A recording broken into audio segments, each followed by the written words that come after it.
Africa के match के साथ ही वर्ल्ड कप की जंग शुरू हो चुकी है, लेकिन टीम इंडिया का वर्ल्ड कप शुरू होगा 5 जून को, जब भारतीय टीम साउथहैम्पटन में अपना पहला मैच खेलने उतरेगी। पहले मैच में विराट के वीरों का सामना दक्षिण अफ्रीका से है और इसके लिए टीम इंडिया पूरी तरह से तैयार नजर आ रही है। विश्व विजय के लिए टीम इंडिया तैयार, दुनिया की हर टीम पर होगा करारा वार। हिंदुस्तान के हमले से हिल जाएगा वर्ल्ड क्रिकेट, टीम इंडिया बनेगी फिर से वर्ल्ड चैंपियन। इंडिया के बहुत अच्छे चांस है क्योंकि टीम बहुत अच्छी है। आपके परफॉर्मेंस के ऊपर डिपेंड करता है ऑब्वियसली, लेकिन क्योंकि उनके पास टीम अच्छी है, सारे बैलेंस अच्छा है, ऑप्शंस है बहुत, तो अगर अच्छा खेलते हैं तो जीतने का ज़रूर अच्छा मौका है। पहला एम आपका होता है क्वालिफाई करना सेमीफाइनल्स में। एक बार आप वो कर लेते हो तो आपको 2 अच्छे दिनों की ज़रूरत होती है। तो हमने देखा है पिछले कुछ सालों में इंडिया का परफॉर्मेंस वनडे क्रिकेट में बहुत अच्छा रहा है, तो आई बी वेरी सरप्राइज्ड अगर वो वर्ल्ड कप में अच्छा नहीं खेले तो। प्रैक्टिस मैच में धोनी ने धमाकेदार 113 रन की पारी खेली। जो उनका इंटेंट देखा है रिसेंटली आईपीएल में और इस वार्म अप गेम में बड़े शॉट्स लगाने का, वो बहुत अच्छा पॉजिटिव है भारत के। विराट कोहली वनडे में 41 शतक जड़ चुके हैं, जबकि रोहित 22 शतक लगा चुके हैं, तो धवन के नाम भी 16 शतक दर्ज हैं। चाहते हैं कि आपके ओपनर सलामी बल्लेबाज रन बनाएं, आपको पता है आपके कप्तान क्या कर सकते हैं। टीम तो बहुत अच्छी है, ऐसे एक सिंगल आउट नहीं कर सकते।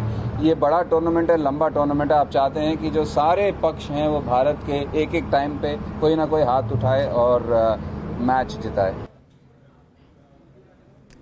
और चलिए इसी पर बात करने के लिए हमारे क्रिकेट एक्सपर्ट मनिंदर सर हमारे साथ जुड़े हुए हैं। मनिंदर सर, टीम इंडिया को वर्ल्ड कप के लिए कितना तैयार मानते हैं आप? क्योंकि टीम ने 2 प्रैक्टिस मैच खेले हैं, एक में जीते हैं, एक में हारे हैं, तो आपके हिसाब से पॉजिटिव पॉइंट्स क्या रहे टीम के लिए? देखिए, पॉजिटिव पॉइंट जो सबसे बड़ा है वो है महेंद्र सिंह धोनी ने जिस तरह से बैटिंग की, जिस तरह से एक्सेलरेट किया अपनी इनिंग्स को, और जिस तरह से उन्होंने पार्टनरशिप की केएल राहुल के साथ। एक परेशानी इंडियन टीम के साथ पिछले 2-3-4 साल से चल रही है, नंबर 4 पर कोई भी बैट्समैन सेट नहीं हो पा रहा है, जबकि 11-12 बैट्समैन उस नंबर पर ट्राई किए। लेकिन वर्ल्ड कप के एकदम पहले एक वार्म अप गेम में केएल राहुल को जब मौका मिला, उन्होंने शतक लगाया, जो कि बहुत बढ़िया लय में थे। आईपीएल में भी बहुत बढ़िया क्रिकेट खेल रहे थे, लेकिन वहां पर ओपन कर रहे थे, और ऐसे में जब वो नंबर 4 पर बैटिंग करते हैं, जब ओपन करते हुए नंबर 4 पर आते थे, तो पहले उनको इतनी सक्सेस नहीं मिली। लेकिन जो वार्म अप गेम में उन्होंने सेंचुरी लगाई, ये मुझे लगता है सबसे बड़ा पॉजिटिव रहने वाला है इंडियन टीम के लिए। हालांकि कुछ नेगेटिव्स हैं, लेकिन जो आपके ओपनर्स हैं वो रन्स नहीं बना पा रहे। लेकिन अगर आपका मिडिल ऑर्डर जिस तरह से चला है दूसरे वार्म अप गेम में, अगर ऐसे चलता रहे तो वो भी परेशानी खत्म हो जाएगी जैसे जैसे टूर्नामेंट आगे बढ़ेगा। और अहम बात ये भी है कि विराट कोहली की अगर बात की जाए तो एज अ कैप्टन उनके लिए ये पहला वर्ल्ड कप है, तो कितना बड़ा चैलेंज उनके लिए आप मानते हैं इसे? देखिए, इंटरनेशनल क्रिकेट तो चैलेंज है। आप कोई भी क्रिकेट खेल रहे हो, चाहे वर्ल्ड कप हो, चाहे वो बायलैटरल सीरीज हो, और विराट कोहली का हम सभी जानते हैं कि जितना बड़ा चैलेंज आता है उनका फोकस और कंसंट्रेशन लेवल उतनी बढ़ जाती है। लेकिन यहाँ पर विराट कोहली का काम मुझे लगता है थोड़ा सा और बढ़ के होगा, क्योंकि आप अपनी बैटिंग पर तो फोकस और कंसंट्रेशन करके आप अपनी परफॉर्मेंसेस कर सकते हैं, लेकिन यहाँ पर आपको अपने खिलाड़ियों को मोटिवेट भी करना होगा। और जैसे मैंने पहले कहा कि आपके ओपनर्स दोनों लय में नहीं है। अगर आप शिखर धवन की बात करें, रोहित शर्मा की बात करें, सो ऐसे में विराट कोहली का ये काम ऐसे बढ़ता है कि इनको भी मोटिवेट करना होगा उनको, क्योंकि ये इम्पैक्ट प्लेयर्स हैं। ये जब रन्स बनाते हैं तो मैच के ऊपर असर बनता है। सो कोचेस का काम तो बढ़ता ही बढ़ता है, लेकिन कैप्टन का भी, एक लीडर का भी, जब आपको अपनी टीम से प्रदर्शन अच्छा कराना है और आपको मैचेस जीतने हैं। और एक चीज जरूर कहना चाहूंगा, इस वर्ल्ड कप में जो सबसे इंपॉर्टेंट चीज होगी वो ये होगा कि शुरुआत आपकी अच्छी हो, आपके जो शुरुआती मैचेस हों वो जीतने बहुत जरूरी होंगे। ऐसे में विराट कोहली को खुद को तो मोटिवेट कर लेते हैं, लेकिन अपने खिलाड़ियों को भी मोटिवेटेड रखना होगा। बिल्कुल, प्रेशर में अच्छा परफॉर्म करते हैं विराट कोहली, लेकिन वही चीज टीम के जो खिलाड़ी हैं उनके अंदर भी लाना बेहद जरूरी है।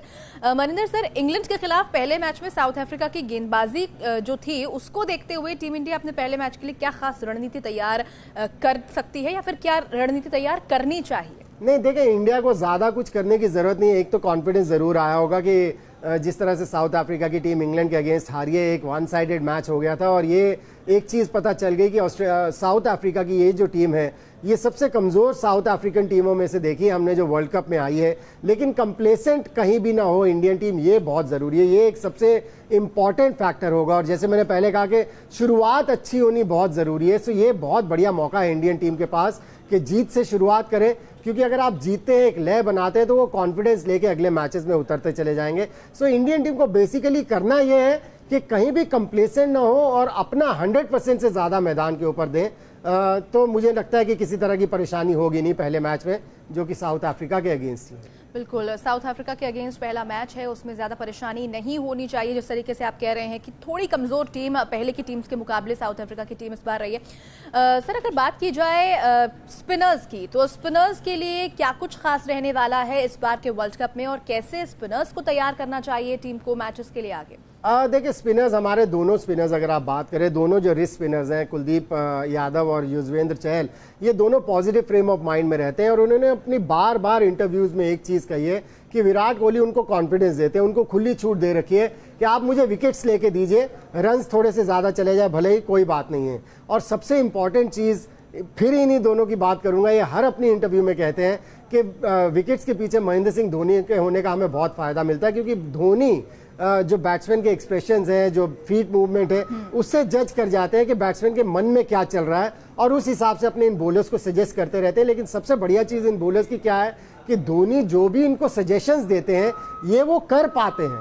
सो ये एक बड़ा पॉजिटिव है इंडियन टीम के लिए कि आपके पास स्पिनर्स ऐसे हैं जो मिडिल ओवर्स में आपको विकेट्स लेके देते हैं, और अगर आपके स्पिनर्स आपको मिडिल ओवर्स में लगातार अंतराल पर विकेट्स लेके देते रहेंगे तो आप सामने वाले टीम का रन रेट हमेशा नीचे रखें। बिल्कुल, तो बेहद ज़रूरी है टीम के लिए कि शुरुआत में अच्छा परफॉर्म किया जाए, शुरुआत के मैचेस जो हैं वो जीत लिए जाएं। और अगर ओवरऑल टीम की बात करें तो सबसे पहले तो जो ओपनिंग जोड़ी है उसका अच्छा परफॉर्म करना बेहद ज़रूरी है। और मिडिल ऑर्डर की अगर हम बात करें, नंबर 4 की दिक्कत हमेशा टीम इंडिया के सामने कुछ लंबे वक्त से चली आ रही है और वो अब लोकेश राहुल दूर करते हुए नजर आ रहे हैं। उनका कॉन्फिडेंस भी जाहिर तौर पर माना जा सकता है कि बड़ा हुआ होगा और पहले मैच में उस हिसाब से परफॉर्म कर पाए, तो वो बेहद इंपॉर्टेंट है टीम इंडिया के लिए। बिल्कुल, देखिए, केएल राहुल को अब एक ही चीज समझाने की जरूरत है कि आपका नेचुरल अंदाज है जो खेलने का है वो स्ट्रोक प्ले है, आपको जाकर ये नहीं, क्योंकि केएल राहुल के साथ हमने ये देखा है कि जब ओपन करने जाते हैं तो इतनी परेशानी नहीं होती, वनडे क्रिकेट की मैं बात कर रहा हूं, लेकिन नंबर 4 पर जब बैटिंग करने जाते हैं तो थोड़ा सा ऐसा लगता है कि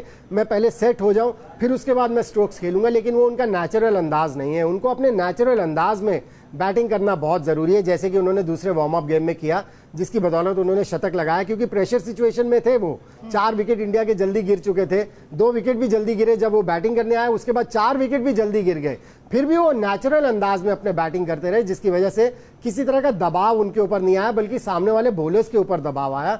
सो ये एक बड़ा इंपॉर्टेंट फैक्टर होगा कि अपने नेचुरल अंदाज में बैटिंग करते रहे। और जहां तक रोहित का सवाल है, रोहित शर्मा का सवाल है और शिखर धवन का सवाल है, इनके साथ कोचेस का काम मुझे लगता है काफी बढ़ गया है। इनको याद कराने की जरूरत है कि जो पिछले 2 दौरे रहे हैं, 2017 में, 2013 में चैंपियंस ट्रॉफी में, इन दोनों का प्रदर्शन कितना बेहतरीन रहा था इन इंग्लिश पिचेस के ऊपर, इन्होंने खूब रन्स बनाए थे। सो अगर इनका कॉन्फिडेंस कहीं ना कहीं डगमगाया हुआ है तो कोचेस का काम बढ़ता है और कैप्टन का भी काम बढ़ता है कि इनको मोटिवेटेड रखें और याद दिलाएं कि इंग्लैंड में ये दोनों क्या करते हैं। बिल्कुल, मतलब ठीक वैसे ही जैसे हनुमान जी को याद दिलाना पड़ा था उनकी ताकतों के बारे में, वही याद दिलाना रोहित शर्मा को और शिखर धवन को बेहद जरूरी है और मैचेस से पहले ये करना जरूरी है। 5 जून को पहला मैच टीम इंडिया खेलने वाली है।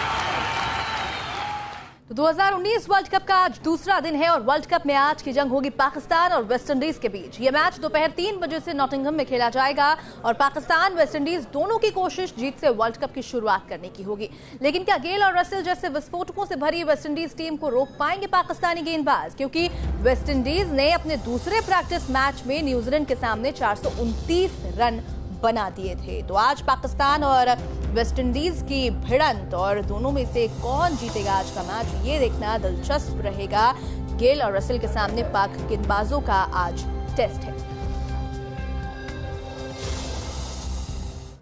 तो वर्ल्ड कप की पहली जंग में मेजबान इंग्लैंड ने साउथ अफ्रीका को 104 रन से हरा दिया। इंग्लैंड ने पहले बल्लेबाजी करते हुए 311 रन का स्कोर खड़ा किया था, जिसके जवाब में साउथ अफ्रीका 207 रन पर ऑल आउट हो गई।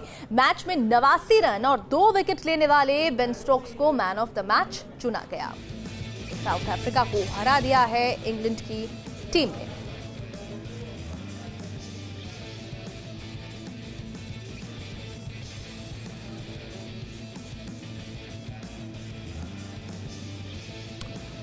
तो आज का मैच बेहद अहम, इंग्लैंड ने साउथ अफ्रीका को हरा दिया है। आज पाकिस्तान और वेस्ट इंडीज की भिड़ंत है और जिस तरीके से हम थोड़ी देर पहले चर्चा भी कर रहे थे, साउथ अफ्रीका की टीम जो है इस बार वो पिछली टीम्स के मुकाबले, जो पिछले वर्ल्ड कप में टीम थी उसके मुकाबले काफी कमजोर टीम मानी जा रही है और यही वजह है कि इंग्लैंड के धुरंधरों ने साउथ अफ्रीका को हरा दिया।